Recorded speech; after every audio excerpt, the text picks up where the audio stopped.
जय हिंद प्यारे बच्चों, आई होप आप सभी लोग बहुत अच्छे होंगे। तो आज जो कि 21 जुलाई है और 13 सितंबर को बच्चों आपका एनडीए का पेपर होने वाला है।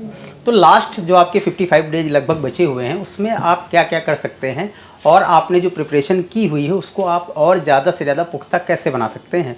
तो आज बच्चों हम इस टॉपिक पे थोड़ी सी चर्चा करेंगे और बच्चों का जो मन है थोड़ा सा हल्का करने की कोशिश करेंगे, थोड़ा सा स्ट्रेस दूर करने की कोशिश करेंगे। तो कुछ पॉइंट्स हैं जिस पे आप फोकस कर सकते हैं, आपके लिए 55 डेज बचे हुए हैं। तो सबसे पहले बात बच्चों कि आप रिवीजन स्टार्ट कर दीजिए, ठीक है। जनरली बच्चे क्या करते हैं कि उनका जब सिलेबस कंप्लीट हो जाता है उसके बाद से रिवाइज करना शुरू करते हैं। तो देखिए उतना कम टाइम बचता नहीं है, क्योंकि आपके पास अगर अप्रैल में आपका एग्ज़ाम हुआ था उसके बाद से 4 से 5 महीने ही रहते हैं, तो उतना टाइम होता नहीं है कि आपका पूरा का पूरा कोर्स कंप्लीट हो उसके बाद से आप रिवीजन करना शुरू करें। तो आप रिवीजन अभी से स्टार्ट कर दीजिए, थॉरोली आप रिवीजन करिए।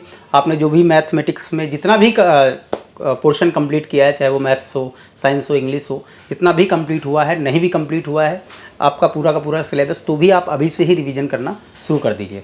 आपके मैथ्स के फार्मूले हो गए, साइंस में बहुत सारे, केमिस्ट्री में फार्मूले होते हैं, फिजिक्स में होते हैं, ज़्यादा से ज़्यादा फार्मूले जो हैं, या जो भी हिस्ट्री है, ज्योग्राफी, पॉलिटी, जो कुछ भी पढ़ाया गया है उसका रिवीजन आप अभी से शुरू कर दीजिए। कम से कम 2 से 3 घंटे आप रिवीजन पे दीजिए अभी से। आपका आई होप 70-20% कोर्स कंप्लीट हो चुका होगा। तो रिवीजन पे बच्चों अभी से ज़्यादा आप फोकस करिए, ठीक है। इसके अलावा अगर हम बात करें PYQs, तो खासकर मैं 2 सब्जेक्ट में PYQs को बहुत ज़्यादा प्रेफरेंस देता हूँ। एक तो हो गया आपका मैथमेटिक्स और दूसरा होगा इंग्लिश। मेरा ऐसा मानना है अगर कोई बच्चा पिछले 20 साल के या 20 पेपर 10 साल के, यानी कि 20 आपके क्वेश्चन पेपर हो जाएंगे, अगर उसने इंग्लिश और मैथ्स में अच्छे से PYQs लगाए हैं तो मैं कहता हूँ कि 70-80% जो प्रॉब्लम है वो आपकी उसी से सॉल्व हो जाती है। आपको आइडिया लग जाता है कि किस प्रकार के क्वेश्चंस आने वाले हैं आपके एनडीए एग्जाम में। कई सारे ऐसे भी क्वेश्चंस होते हैं मैथ्स में जो हूबहू आपके रिपीट भी हो जाते हैं, तो ऐसा नहीं कि एक भी क्वेश्चन आपका रिपीट नहीं होता है। हाँ, सोशल स्टडी की बात करें, खासकर हिस्ट्री, ज्योग्राफी, पॉलिटी और इकोनॉमिक्स में बात करें तो इनमें जनरली रिपीट नहीं होते हैं, बट मैथ्स में कई सारे क्वेश्चन आपको रिपीट देखने को मिलते हैं। तो PYQs आप ज़रूर से ज़रूर सॉल्व करिए, ज़्यादा से ज़्यादा सॉल्व करिए। इसके अलावा आपको क्या करना है कि आपको जो आपका स्लीपिंग आवर्स है उसको आप थोड़ा सा रिड्यूस करने की ज़रूरत है, ठीक है। जनरली बच्चे 6 घंटे या 7 घंटे डेली बेसिस पे सोते हैं, तो चूँकि आपके पास टाइम उतना ज़्यादा नहीं बचा है, तो अब से आप क्या कर सकते हैं, अपना जो स्लीपिंग आवर्स है थोड़ा सा उसको रिड्यूस करिए और अपना जो पढ़ाई का टाइम है उसको ज़्यादा से ज़्यादा आप बढ़ाइए, ताकि आपका रिवीजन भी हो जाए। आपका कोर्स जो अभी तक शायद कंप्लीट नहीं हुआ है कई बच्चों का, तो उसको आप कंप्लीट करने की कोशिश करिए।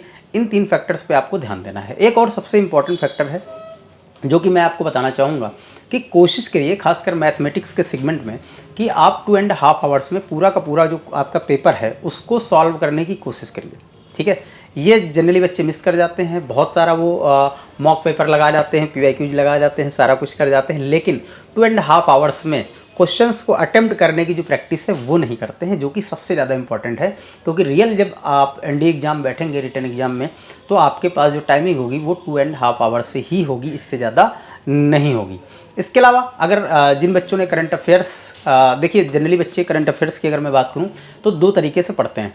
एक तो ऐसे बच्चे होते हैं, अधिकतर ऐसे ही होते हैं कि वो स्टार्टिंग से ही करंट अफेयर्स पे अपनी नज़र बनाए रखते हैं। कुछ बच्चे ऐसे होते हैं जैसे कि मैं जब भी अपना पेपर वगैरह देता था तो मैं लास्ट के 15 से 20 दिन में पूरी करंट अफेयर्स पढ़ता था, जो भी 6-7 महीने का पुराना है।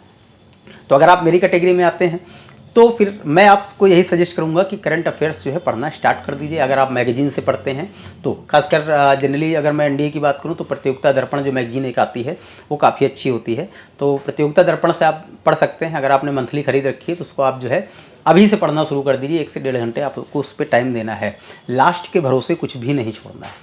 एक और मैं आपको पॉइंट ऐड करना चाहूँगा बच्चों कि अब आप सुबह जल्दी उठना शुरू कर दीजिए, ठीक है। जनरली बच्चे 3 बजे या 4 बजे तक लेट नाइट स्टडी करते हैं, लेकिन अब वो आपका टाइम आ गया है कि आप सुबह उठना स्टार्ट कर दीजिए। क्योंकि जनरली जो आपका मैथ्स का पेपर शुरू होता है बच्चों, वो आपका 10 बजे से लेकर 12:30 बजे तक होता है, ठीक है। तो आपकी जो प्रैक्टिस है वो पता लगा कि रात में पढ़ने की हो, दिन में लेट सोने की है, ठीक है। तो आपका वो उस टाइम आपका जो ब्रेन है उतना ज़्यादा एक्टिव नहीं होता है आपकी हैबिट के अनुसार, ठीक है। तो अब आप सुबह मॉर्निंग में 7 बजे 8 बजे तक आप कोशिश करिए उठ जाइए। जो बच्चे 5 बजे उठते हैं, 4 बजे उठते हैं, उनके लिए बहुत अच्छी बात है। लेकिन जो बच्चे लेट सो के उठते हैं 9 बजे, 10 बजे, 11 बजे, उनके लिए मैं ये चेतावनी दे रहा हूँ कि आप मॉर्निंग में सुबह 7 से 8 बजे के बीच में उठना शुरू करिए और अपना डेली का रूटीन जो है फॉलो करना शुरू करिए जल्द से जल्द, ताकि आपका दिमाग जो है उस तरीके से एक्टिवेट हो सके और 10 से 12, 12:30 के बीच में या पूरे दिन में आप कि आदत हो जाए कि उस समय आपका दिमाग जो है सबसे ज़्यादा एक्टिवेट रहे, क्योंकि मैथ्स का पेपर होता है, काफ़ी बच्चों को प्रेशर होता है, इतना आसान नहीं होता है। 2.5 आवर्स में 120 क्वेश्चंस पढ़ पाना भी आसान नहीं होता है, अटेम्प्ट करना तो थोड़ा सा दूर की बात हो जाती है। तो आई होप आपको समझ में आया होगा और आपने इस वीडियो से काफ़ी कुछ सीखा होगा। तो इसी तरह की जानकारी के लिए आप हमारे चैनल टारगेट डिफेंस एकेडमी से जुड़े रहिए। All the best, thank you very much.